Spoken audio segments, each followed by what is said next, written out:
Napakainam magpuri sa Panginoon, nakakapagpagaling ng sakit at nakakapagpalakas ng loob, nakakapagpatibay ng pananalig. Praising God and worshiping is cure by itself. Kaya napakahalaga ang pagpupuri, pagsamba, lalo't ito ay taos puso. Ang pag-aaral natin ngayon, pinamagatan natin, an incomplete miracle, isang himala na kulang, hindi kumpleto. Salamat Ama dahil maaari kaming magtanong sa inyo, maaari po kaming sumangguni, at ang inyong salita ay bukas upang kami paliwanagan, turuan, akayin, pagalingin. Sa ngayon, Panginoon, kami humihiling ng patuloy niyong paglilinis. Patawarin niyo kami sa aming mga kasalanan. Kung ano man ang mga ginawa namin, Panginoon, sinadya, pinlano, o kaya ay nakakasubuan namin gawin, pinagsisisihan ng mga kasalanan, Panginoon, nilalapit sa inyo. You remember that we are dust, and we ask for forgiveness and restoration so that nothing will hinder our worship and your blessing will flow directly into our hearts. Papagliwanagin mo po ang aming isip, turuan niyo kaming unawain ang inyong salita, palaguin niyo ang aming pananalig. Kayo po maging tagapagsalita, heal us, empower us, strengthen us with your words. And we ask you, Father, to be the speaker, use your servant only as your instrument. In the name of Jesus, your Son, our Lord, our healer, we pray with thanksgiving. Amen. An incomplete miracle. Marcos 8:22 hanggang 26. Pagdating nila sa Bethsaida, dinala ng ilang tao kay Jesus ang isang bulag at pinakiusapan nilang hipuin niya ang taong ito. Inakay niya ang bulag at dinala ito sa labas ng bayan. Matapos duraan at takpan ang mga mata nito ng kanyang kamay, tinanong ni Jesus, "May nakikita ka ba?" Tumingin ang lalaki at sumagot, "Nakakakita po ako ng mga tao na parang punong kahoy na naglalakad." Muling inilagay ni Jesus ang kanyang mga kamay sa mga mata ng bulag. Sa pagkakataong ito, tuminging mabuti ang bulag. Nanumbalik ang kanyang paningin at nakakita na siya ng malinaw. Sinabi sa kanya ni Jesus, "Maaari ka nang umuwi. Huwag ka nang bumalik sa bayan." A most interesting story, and there are very, very few accounts, if ever there's any other account in Scripture, that shows partial healing. Kapraso lang, kalahati. At isa-isa nating subuking himayin sa tulong ng Espiritong Banal. Mark 8:22. As Jesus and his disciples were going to Bethsaida, some people brought a blind man to him and begged him to touch the man. So blindness, though not painful, could be one of the most difficult situations to be in. Hindi naman masakit na maging bulag, pero mahirap. Isa sa mga pinakamahirap. So, merong isang lalaki na kasama ng kanyang mga alalay, tumatangkilik at tumutulong sa kanya, inilapit kay Jesus. Nagmakaawa sila na hipuin ni Jesus ang taong ito. They were there and they believed in touching for healing. Para sila mga Pilipino, mahilig mag-touch. And now it is steadily being proven by science that touch heals. Napakahalagang pagpapagaling lalo ng emosyon, yung paghipo ng katawan ng may dinaramdam, lalo na ang humihipo ay mayroong tunay na malasakit. It's great when people bring you, carry you around and beg for healers to touch you. Bagamat bulag ang taong ito, hindi naman siya salat sa pag-ibig at pagmamahal at tulong ng kapwa. Maaring mga pamilya niya yung tumutulong ngayon o mga kaibigan, kung sino man, kulang lang siya sa paningin pero hindi naman nagkulang ng may pagtingin sa kanya. It's a privilege or it could be a birthright to be helped. Kaya tayo nagbibigay ng tulong sa ating pamilya kahit minsan walang ginagawang mabuti, kung minsan nga may ginagawa pang mali, tinutulungan pa rin natin kasi pamilya. It's a birthright. Natulungan ka ng iyong pamilya and it's our duty to help each other. At hindi lang yung duty na tumanggap ng tulong, duty din nating suklian ang lahat ng tulong ng ating pamilya para maging napakatibay ng samahan, para pag dumarating ang ganito mga pagsubok, labis sa pangangailangan, makakaasa ka na kahit matagal na ikaw lang yung tinutulungan, hindi ka pa rin bibitawan. So mamuhay tayo sa paraan na kung tayo magkaroon ng pangangailangan, may mag-alaga naman sa atin. Merong makiusap sa healer na pagalingin niyo po itong aming pasyente. Merong lumapit sa mga pwedeng lapitan at tumulong. Kasi kawawa naman yung taong nangangailangan na nga, wala pang tumutulong dahil wala man lang ipinakisama. Wala man lang itinanim na mabuti. So it could be a birthright, but it could also be earned. At yun ang mas masarap na tulungan, yung na-earn na niya, nagtanim na siya sa'yo, gumawa na siya ng mabuti, ang luwag sa loob mo na suklian ang kanyang kabutihan. Kung minsan naiinis ka, hindi mo kamag-anak natin to, tinutulungan na natin, naoobliga ka na lang kahit walang itinanim sa'yo mabuti. Pero if it is earned, then it is a lot sweeter to give such help. Now, help could also be received as charity. Huwag tayong mapagbataas. Paminsan dumarating yung panahon na kailangan natin ng tulong, tanggapin natin yon. Hindi naman laging ganun eh. Hindi ka naman laging magiging pabigat. So sa mga konting panahon na yon, tanggapin natin. Huwag tayong masyadong self-sustaining. There is a very thin line between dignity and pride. There's a very thin line between self-sustenance and refusing to allow people to help you. Na ayaw mo lang pala magkaroon ng utang na loob. Ganun talaga ang buhay ng tao. Nagtutulungan. May panahon ikaw ang tumutulong, may panahon ikaw ang tinutulungan. Kaya gawin nating policy, whenever we can be the helping person, let's be the one. Kung dumating sa buhay mo na hindi ka nangailangan kahit kailan ng tulong, mabuti. You never needed anyone's help, but you always help. But who knows? You might need help. At kaysa naman sa napipilitan lang ang taong tinutulungan ka, masarap kang tulungan dahil ikaw mismo ay naging matulungin. Alam niyo po ba, yung pagtanggap ng tulong, pwede rin niya na maging ministry? Kasi may tao nagbibigay sa'yo, napipilitan lang, naiinis, pero dahil tao siya, meron siyang kinikilalang tungkulin, pananagutan, tinutulungan ka, pero ang bigat-bigat ng pagtulong sa'yo. Samantala kung masarap kang tulungan, nasasarapan yung tumutulong sa'yo. So ikaw man yung tinutulungan, nakaka-minister ka dahil nasasarapan siya. Dahil masarap kang tulungan. Merong bibigyan mo ng magandang higaan o nakatulog ka ba? Konti. Yung nakakainis bigyan.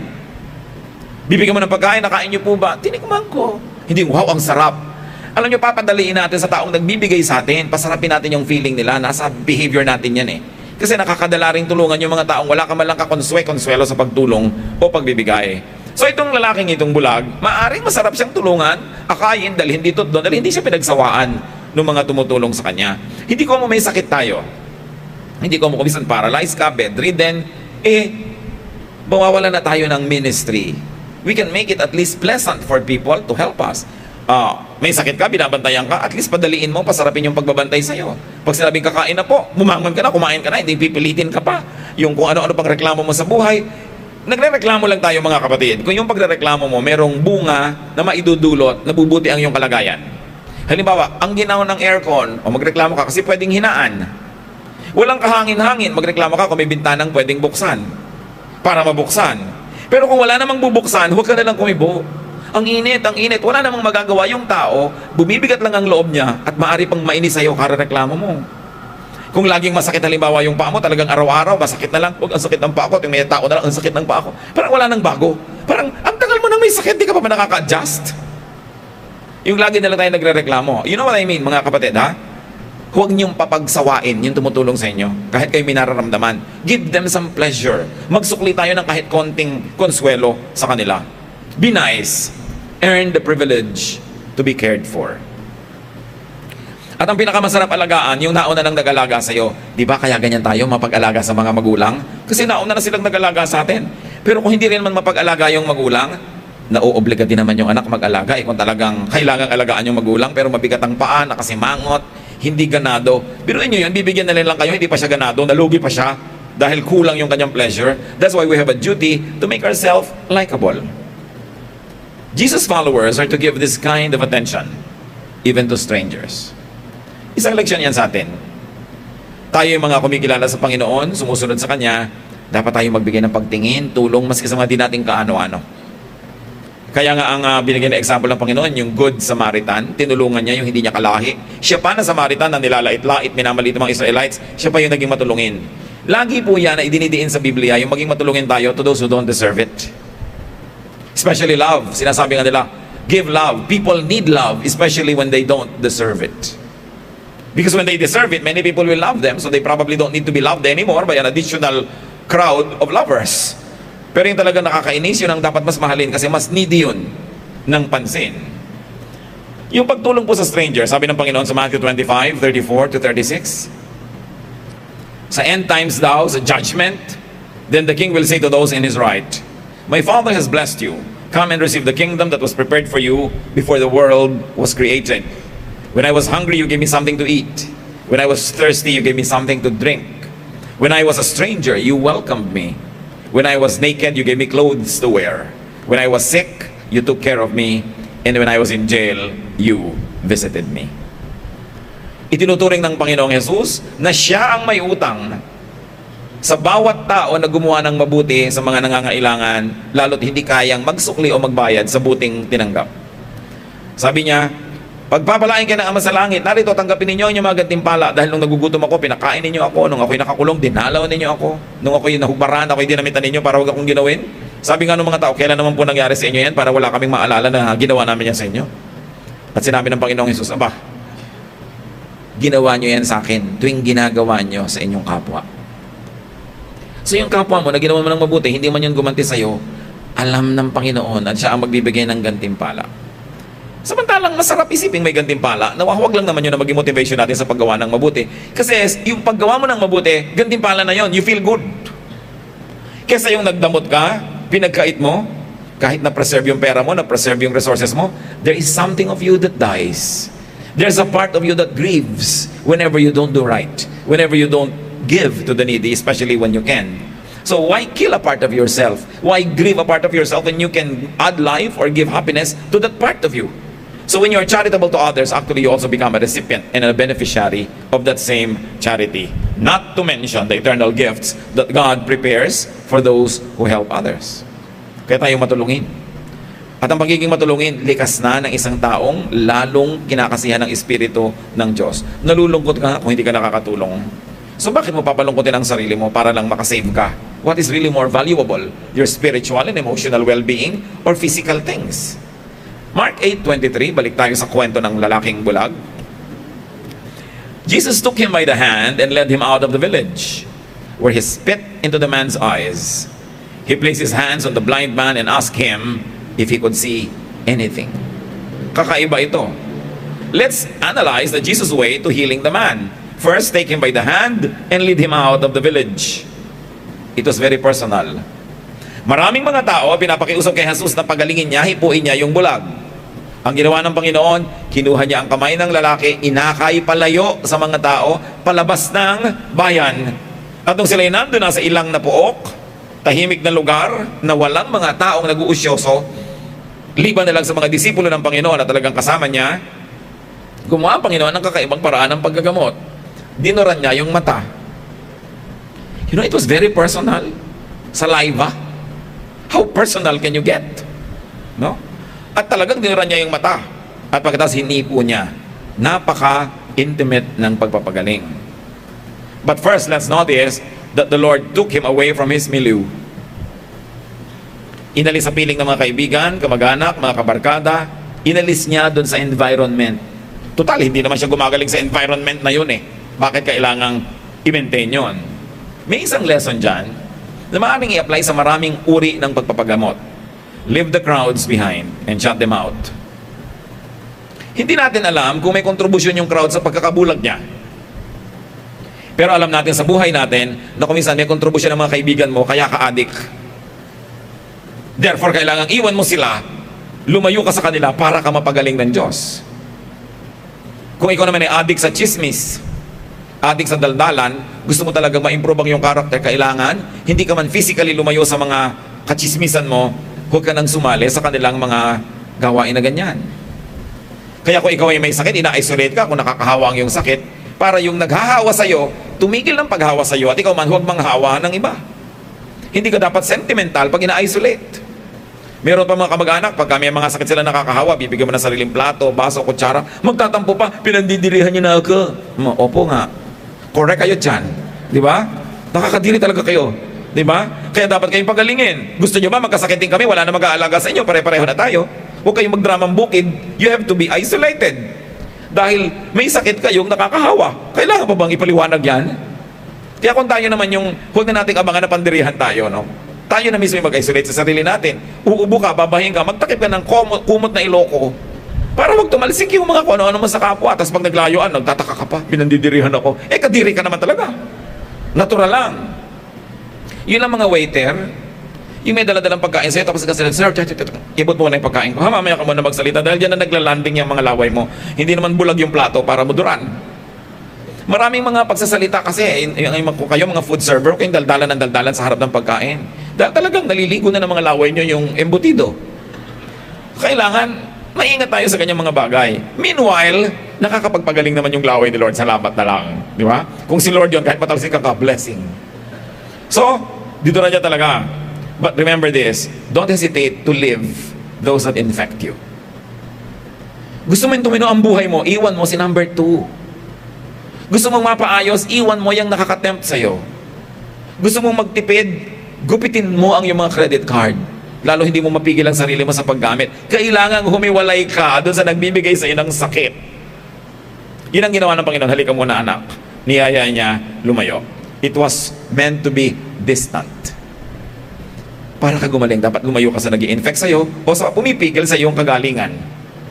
Hindi natin alam kung inilayo siya dahil baka pigilin ng mga kamag-anak kung duduran. So inilayo. And then, the Jesus way was spitting into the man's eyes. There was bodily contact. Pero alam niyo ba, there's another way that the Lord can contact us in a bodily, physical way? Through His Word. Yung Word niya, kaya printed, na nabasa mo, dumikit sa mata mo, para na rin naduran ng mata mo noon. Gusto niyo maduran ng Panginoon lagi mata niyo, magbasa kayong Biblia. Ngayon, alam niyo naman kung sino dumudura sa inyo, kung mga pinapanood niyo, pornography sa internet, alam na alam niyo kung sino dumudura, hindi si Lord. Kung nagbabasa ka ng mga mali, mga immoral na bagay, alam mo kung sino nagdudura sa mata mo. Hindi paggaling ang darating dyan. More and more infection. So when you read the Bible, you get visually connected with the Lord because that's His Word. When you hear the Bible sung or preached, He connects through your brain, through the ears. It is a connection. That's why faith comes from hearing. You want to get healed? Connect with Jesus. Through your eyes, through your sense of hearing, through your feelings, through your heart, through your intellect. Kailangan laging naka-connect. And the Lord placed His hands on the blind man para lalong magkaroon ng transfer ng power at maaring para ipikit yung mga mata niya para humanda sa magiging bagong mga makikita nito. Alam niyo ba na kailangan nating pumikit sa ilang bagay para pagdilat natin, handa na tayong tumingin sa iba naman? Meron ka talagang iniiwan para meron kang puntahan. May pinagsasarahan ka para kami mapagbuksan. May tinatanggihan ka para kami matanggap. Pinipili natin sa buhay yon. And if you want to be healed, let the Lord shut your eyes to the things that you should not be looking at, and let the Lord open your eyes to new things that He likes you to look at. And then the man asked, and then Jesus asked the man. It's a Jesus way. Place your hands on him and then ask him. O ano, kumusta? May nakikita ka na ba? So let him assess the efficacy of the miracle. Let him assess himself. Nakikita niyo yung participation ng tao? Siyempre, alam naman ni Lord kung ano naging talab nun sa tao. Pero tinanong, o ano, kumusta? Anong nakikita mo? May nakikita ka na ba? Kasi kailangan kasali ka sa pag-assess sa sarili mo. Kailangan kasali ka sa pag-diagnose. Kaya tinatanong ka ng doktor, o ano ba ang mga blood count mo nito mga nakaraang linggo? Pakita mo yung listahan ng pagtetest mo ng blood sugar mo. Ang galing mo, nagpa-participate ka sa iyong healing. Kasi ewan ko po, kaya nga ako nandito para kayo mag-isip. Di ba? Kailangan kasali ka sa pagpapagaling sa iyong sarili. Nagpa-participate ka. So sabi ni Lord, ano, kumusta ano nakikita mo? Mark 8:24, the man looked up and said, I see people, but they look like trees walking around. Blurred, malabo. Hindi ko alam kung naka-apro yung mga tao, no? Kaya napagkamalan sila mga puno o mga Korean hairstyle, no? Pero sabi, para po silang mga puno na nangaglalakad. Pinatanong ko kay Dr. King Sedeño, isa nating mahal na doktor at kapatid dito, sabi niya, there are a lot of diseases that can cause that. But the most common could be error of retraction, they call it, or cataract. So, from blindness, umunlad siya. Ngayon, he has what people might call poor visual acuity. May pangalan, may tawag. Alam nyo ba, marami mga sakit din i-describe sa Bible. Tanungin mo yung mga medical doctors ngayon, mga wellness workers, mga alternative healers. Makikita mo na may pangalan. Nakaklasify nila ano ba mga sakit yon. So from blindness to poor visual acuity, it's definitely progress, pero kulang. Nakakita pero malabo. Partial hearing, incomplete miracle. It was a very unique occurrence. Usually, pag may hinipo ang Lord, instantly, fully, gumagaling. Oh, so konti lang ang nakikita mo, kulang. Mark 8:25. Once again, Jesus placed His hands on the man's eyes. And this time, the man stared. His eyes were healed. And he saw everything clearly. Wala namang bagong ginawa si Lord, inulit lang yung ginawa kanina. Pero ang may bagong ginawa, yung lalaki. Tumitig sa mga nakikita niya. At nung tumitig, nakakita. So sino may bagong ginawa? Si Lord ba? No. Yung lalaki. Mga kapatid, pag tititig kayo, makakakita kayo. Mga husbands, aware ba kayo sa mga heartaches ng inyong mga misis, sa kanilang mga parinig na walang nakakarinig, sa kanilang mga paramdam na walang nakakaramdam? Diba? So kailangan titigan nyo para nyo makita. Hindi dinadaanan nyo lang ng mata nyo. Iba ang tumititig. Kita nyo yung lalaki nung tumitig nakakita? Mga anak nyo, kung tititigan nyo talaga, bibigyan nyo ng panahon, babantayan nyo, iisipin nyo, nakikita nyo ano ba yung talent niya, ano ba yung hilig niya, makikita nyo kung paano nyo siya tutulungan. Hindi pwedeng pinapan mo lang yung mata mo na parang camera na ganyan sa crowd. Tititig ka, magfo-focus ka, extreme close-up para maintindihan mo ang tao. Yung mga mahal nyo ba sa buhay, tinititigan nyo? Hindi lang visually, hindi lang physically. Pag ba may sinasabi, iniisip mong, may pinaparamdam ba siya? No? Meron ba siyang gustong tukuyin? Tanong ng tanong ko, anong date ngayon? Birthday kaya niya? Yung mag-iisip ka, tititig ka sa tao. Kasi pag tumitig ka, makakakita ka. Maraming needs ang ating kapwa. Kahit Bible, titigan nyo lang, ang dami nyo makikitang laman. Pero pag ang bilis-bilis mo lang magbasa, parang wala. Kailangan tumititig. That's why it's important to reflect. To have quiet time. Kasi doon lang tayo nakakatitig. So, the man stared. Nag-focus. In other words, may contribution siya para yung healing niya makompleto. Pag tinouch ka ni Lord, huwag mong iasa sa Kanya ang lahat. Kasi healing is always a partnership. Meron ka dapat part. Lord, patalinuhin niyo po ako, edi mag-aral ka.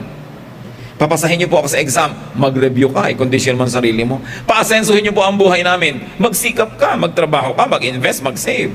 Gandahan niyo po ang relasyon namin mag-asawa. Matuto ka magpatawad, makinig, magmahal. Palakihin niyo pong mabuti ang aming mga anak. Edi palakihin mong mabuti, turuan mo. Dapat may papel ka sa buhay. Hindi ka lang dasal ng dasal. Meron kang contribution. So gumaling ang mata, naging ganap na malinaw ang paningin. Then very interestingly, the Lord says in Mark 8:26, Jesus said to him, "You may return home now, but don't go into the village." So usual Jesus style, He sends the healed man home. Ang dami na natin na pag-aralan, napatapos yung pagalingan sa niya, umuwi ka na. Pinagaling, pinalakas, pinaasenso para umuwi. O ikaw, pinalaki na Lord ang income mo, pinayagan ka magkatrabaho abroad o sa ibang lugar para ka umuwi at mag-uwi ka ng income. Hindi yung para ka malibang, malasing at di ka na umuwi dahil sumama ka na kung kanino. Pinapagaling ka para ka umuwi. Pinapatalino ka para mag-uwi ka ng biyaya sa iyong pamilya. The Lord is very family-oriented. Sabi niya, huwag ka na pumunta sa village, wala ka mapapala sa maraming tao doon, umuwi ka na lang sa inyo. So, He sends a healed man home. In other words, the Lord is saying, get your life back. Ang tagal-tagal ka ng pinaglilingkuran ng pamilya mo, inaakay, halos bihisan ka siguro, subuan. Ngayong nakakakita ka na, umuwi ka, make up. Ikaw naman ang maglingkod, ikaw naman magmahal, ikaw naman mag-serve. Bakit tayo pinapagaling? Para tayo naman mag-serve. Bakit tayo pinapayaman? Para tayo naman yung magbigay. Bakit tayo pinapatalino? Para tayong magturo at umunawa sa konti ang katalinuhan, hindi para pagalitan mo sila at laitin dahil sila ay mangmang. Bakit pinapalaki ang mundo mo? Para ikaw mag-ahon sa mga mahal mo sa buhay mula sa kung saan sa mga sulok na kinasaksakan nila. May misyon ang bawat taong pinagagaling at pinagpapala ng Diyos. At hindi ka nabubuhay para lang sa sarili. Pinauwi siya agad. No? So get your life back. Give and receive. Participate. Love and be loved. Huwag yung umasenso ka, tumalino ka, lalo ka lang nalayo sa mga mahal mo sa buhay at ayaw mo na silang kausap dahil iba na yung degree ng karunungan mo.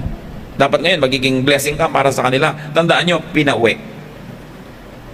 Para bumalik sa pamilya, maglingkod doon, maging blessing naman, dahil nakatanggap ng ang laking blessing. Sino mang nakakatanggap ng blessing, ay may tungkulin na ito ipamahagi, hindi solohin. Kasi kahit ipamahagi mo yan, ang dami pa rin matitira sa'yo.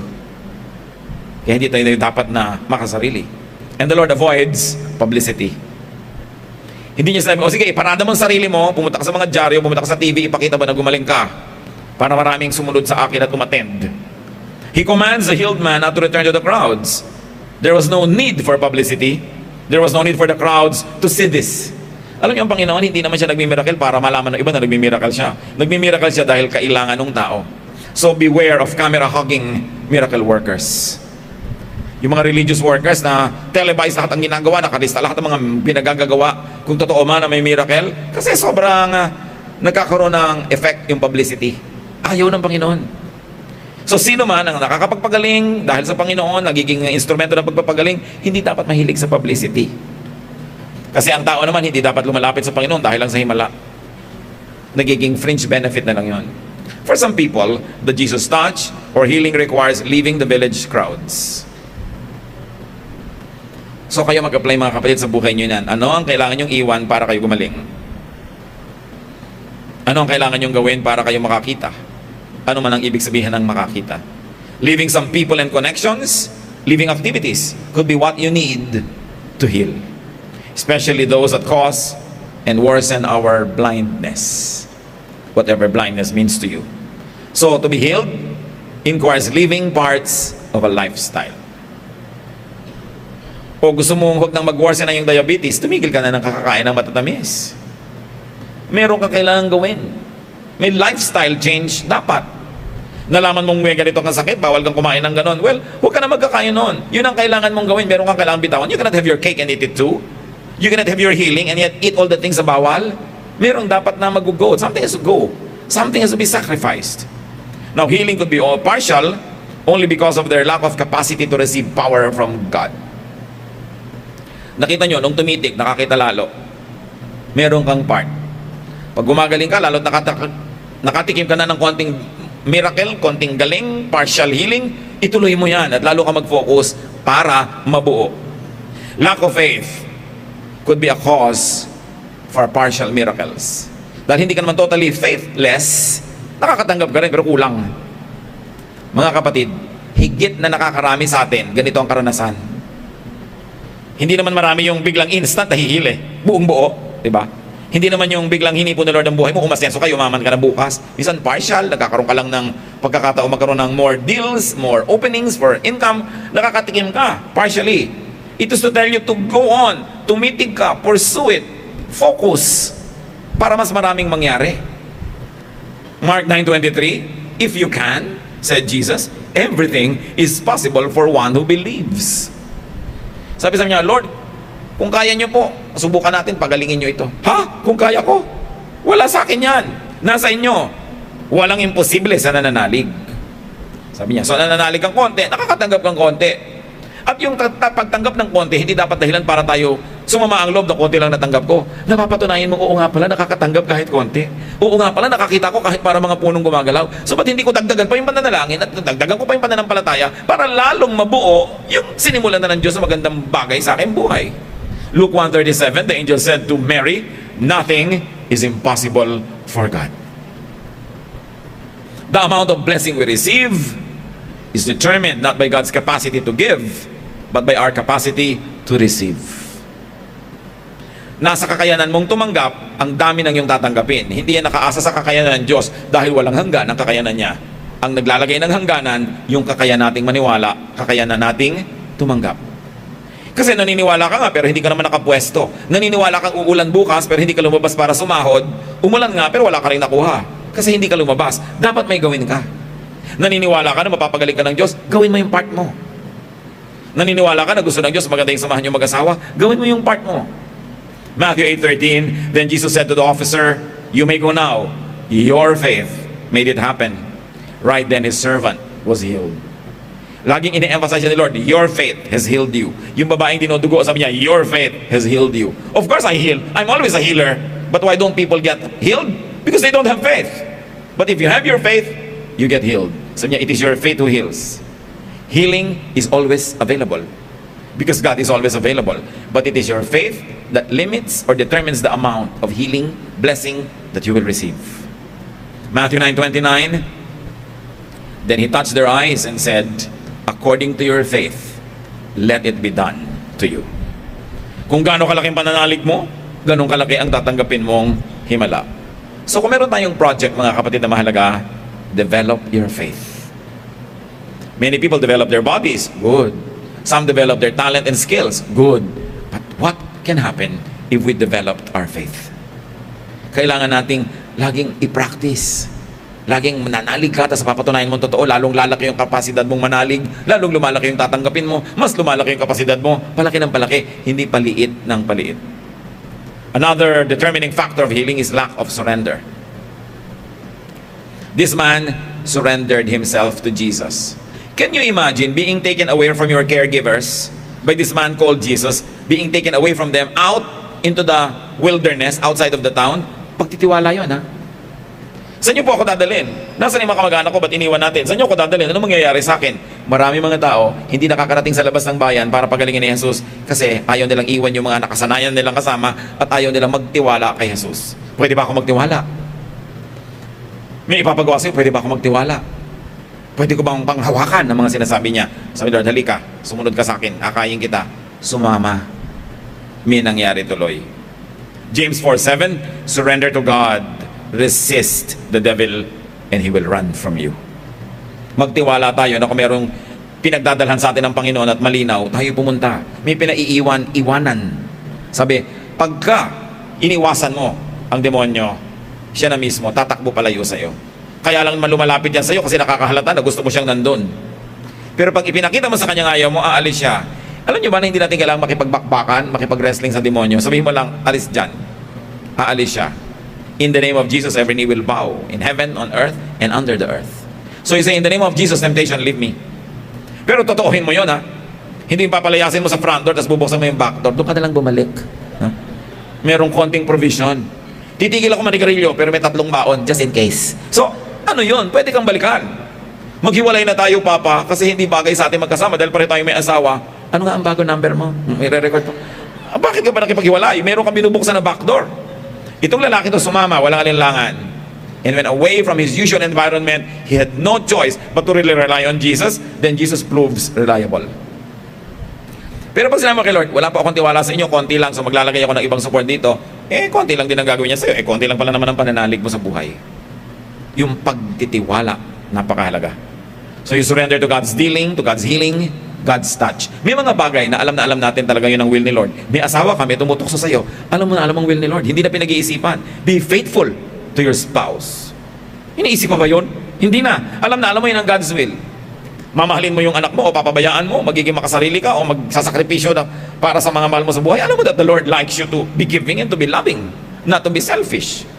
May nangangailangan, kaya mong ibigay, alam mong gusto ni Lord na ibigay mo yun. Yun ang sinasabi natin. May mga bagay na clear. Hindi mo na kailangan magpapayo. Pastor, magpapapayo po ako. Iiwan ko po kaya ang asawa ko o hindi. Lumayas ka, hindi mo kailangan ng payo. Tinatanong mo pa ba yan? Meron pa bang kailangan magsabi sa'yo, huwag mo siyang iwan kasi asawa mo siya? So kailangan, huwag tayong magmaang-maangan. Alam natin ang tama. Alam natin ang mali. Sa mga kapwa manggagawa, dapat hindi ka nag-iinggit-inggitan. Pag nag-inggit-inggitan ng manggagawa, lalo church workers, ang nasisira yung work ni Lord. Kasi sisirain mo yung kapwa manggagawa mo para ikaw yung sumikat o yung paborito mo ang pupurihin mo, sisiraan mo yung iba. In general, it is really the church that suffers. And when you do that to the body of the Lord, to the work of the Lord, do you think you can get away with it unpunished? You harm the body of Jesus, you will be punished. Kaya pag gumagawa ka ng mali, alam mong dapat kang mag-practice, dapat gawin mo tama, high quality, hindi mo ginagawa. That's the error of non-action. That's the kind of error that you do by not doing anything. Because it is wrong to do nothing when you can do something good. Bahagi lahat yan ng pag-grow natin, spiritually and emotionally. Luke 9:62, Jesus answered, anyone who starts plowing and keeps looking back isn't worth a thing to God's kingdom. Agriculture yung example. Kasi pag nagpa-plow ka o nag-aararo, dapat steady ang hawak mo dun sa araro mo. Kasi pag namali ang angle niya, papalubog sa lupa yung talim ng araro mo, lulubog. May stuck yung araro mo. O kaya liliko, hindi natuwid yung linya mo.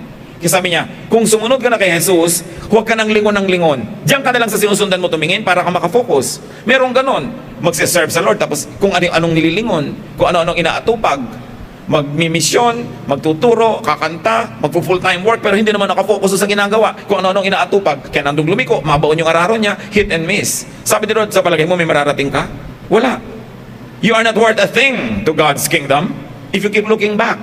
You've got to be focused. Katulad nung lalaking yun, nung nag-focus, nakakita. Meron kang ministry, meron kang mission, may duty ka sa pamilya, sa church, sa trabaho. Focus. Because when you don't focus, you will have no quality. And you will not be worth anything. Pwede namang lumipas ang maghapon, may ginawa ka, haphazard, ang grade 70, 69. But what is it? Can you be proud of it? Bakit aantayin mo pang masita, mapagalitan? I-check. Wala ka ba sariling utak? Sa sarili niyong bahay.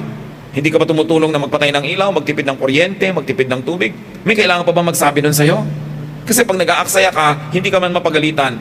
Hindi ba yan alam ng langit? Sa palagay mo, hindi kasi singilin ng langit sa pag-aaksaya mo? At sa iyo namang pagkukonserve, sa iyong pagiging fruitful, sa palagay mo, hindi ka gagantimpalaan. Sabi nga nila, hindi natutulog ang Diyos. So kung tayo may gawain, focus, give your best, do the best. Because the same day will not happen again. An opportunity that is missed forever. You can only make up tomorrow, but it's only for tomorrow. Hindi mo na pwedeng ibalik yung kahapon. So itong lalaking ito, sabi ni Lord, nung nakakita, go home. Magsilbi ka doon, be fruitful. Huwag ka nang pumunta sa village pa. Walang ang mapapala doon. Kaya sabi sa Hebrews 12:2, we must keep our eyes on Jesus, who leads us and makes our faith complete. Kung nakatingin ka lang sa magulang, sa leader, sa boss, pag hindi siya nakatingin, edi pwede ka na magbulakbol. Pagka ang tinitingnan mo lang, yung kung nakatingin sa iyo yung boss, pagka hindi siya nakatingin, di pwede ka na mag-Facebook kahit sa loob ng office. Pwede ka nang mag-games at kung ano-ano. Pero pag alam mo na si Lord na nakatingin sa iyo, at ikaw din yung nakatingin sa Kanya, you will always be faithful.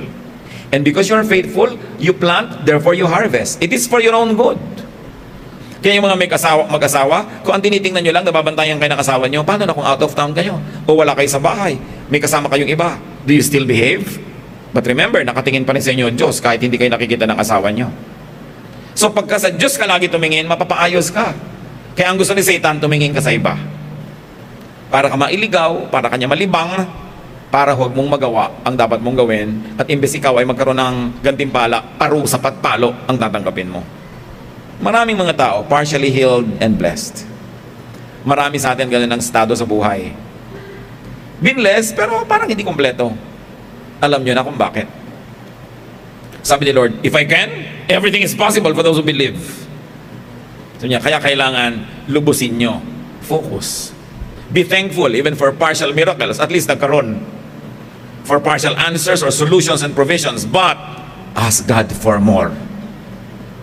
Sabi niya, ask and you shall receive. Seek and you will find. Knock and the door will be open to you. Huwag ka mahihain. Sabi niya, humingi ka, ibibigay. But you've got to believe more. When you ask more, you have to believe more. And you have to do more. Sabi ni Lord, kumustang paningin mo? Meron na pong konti, pero kulang. Bueno, dagdagan mo. And when the Lord touched him again, he focused. So nasa pag-focus nyo yan, mga kapatid.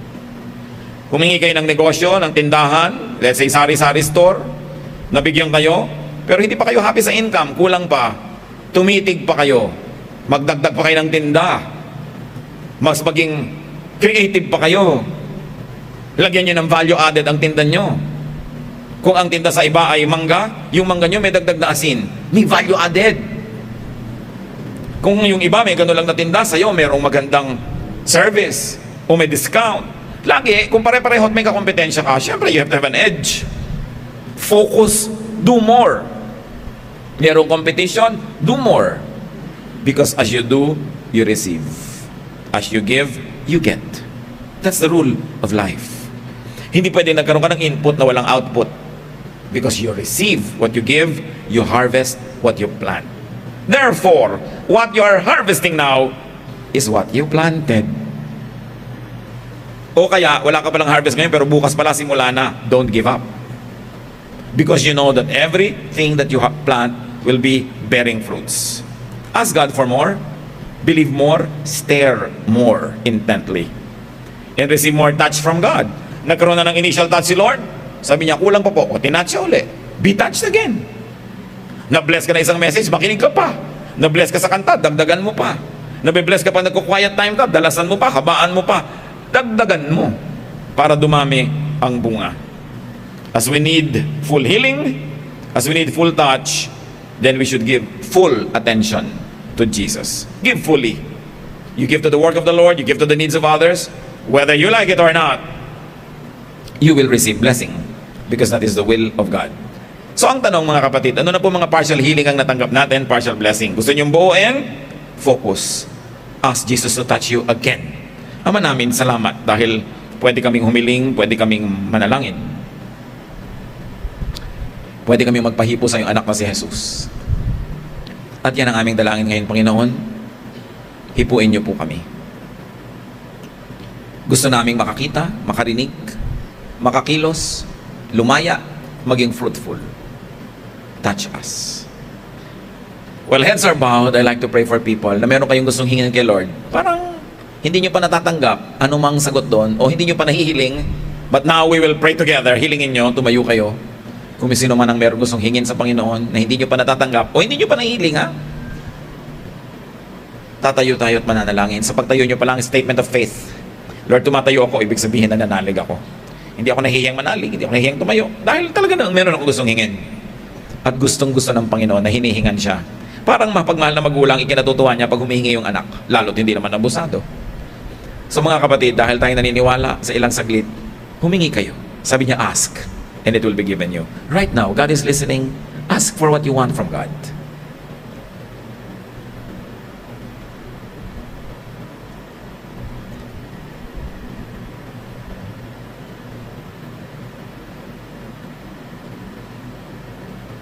Napakarami naming gusto, Panginoon. Bawat tao, hindi lang isa yung gusto, kumisan marami pa. Pero salamat, ang laki ng puso nyo, ang laki ng isip nyo, kasya lahat ang gusto namin at hiling at kulang pa kami. Dahil walang katapusan ang inyong kapangyarihan. Ama, turuan nyo kami. Ipatanggap nyo sa iyong mga anak ang hinihiling ngayon. Kung meron kailangan gawin, iwan, para mapahiwalay, turuan nyo kaming iwan yung mga dapat iwan. Sumama sa inyo sa paraang gusto nyo para nyo kami mahipo. Tulad ng ginawa ni Jesus sa taong bulag, gawin nyo sa amin, Panginoon. Touch us in our spirit. Touch us even in our bodies, O God. Heal us. Bless us.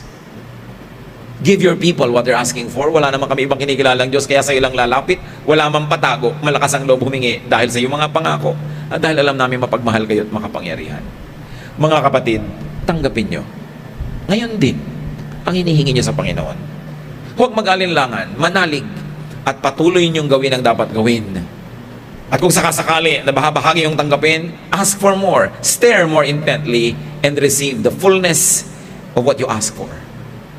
Panginoon, salamat dahil kayo mapagmahal, maibigin. Salamat dahil nananalig kami, Panginoon. Lahat kaya nyo ibigay. Ituro nyo sa amin na tanggapin ang ibinibigay nyo. At kung sakali man, Panginoon, ang hinihiling namin hindi nyo kalooban o sa ibang panahon pa, bigyan nyo kami ng lalong pagtitiwala na maghintay at lalo naman bigyan nyo kami pagtitiwala na tumanggap ng no answer kung ito talaga ang tama. But Lord, right now, in our innocence, in lack of knowledge before your perfect knowledge, O God, we just simply ask and let your will be done. Magsiupo tayo at patuloy na yumuko sa panalangin dahil meron pa akong gustong ipanalangin. Continue to bow before the Lord and pray. Kung meron pa kayong mga gustong hilingin, go on. But now I like to pray for some people. Nabigyan na kayo ng partial answer. Alam nyo, meron na pero partial. Alam nyo, nakakita na kayo pero konti lang.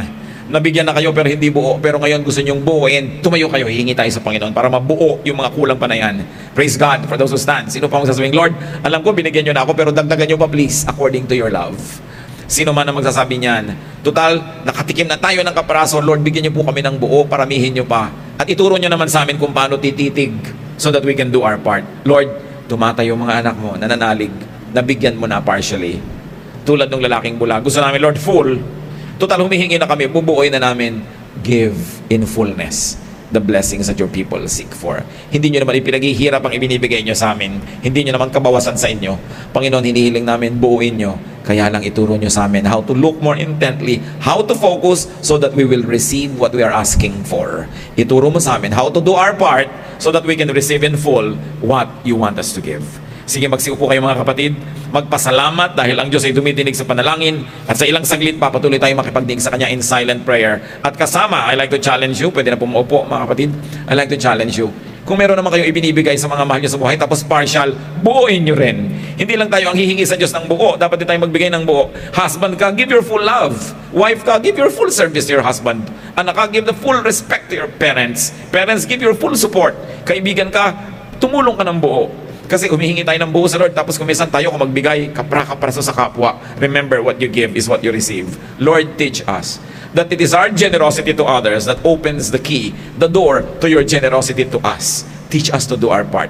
Magbulay-bulay tayo at kasamang isipin, kung may pinagkakaitan tayo ng pagmamahal at pagtingin o tulong, o konti lang ang tulong natin, and make a firm decision that you will do more, you will give more, as much as you like to get more from God. Lord, sa aming pananahimik, ituwid nyo kami, turuan, akayin tulad ng bulag para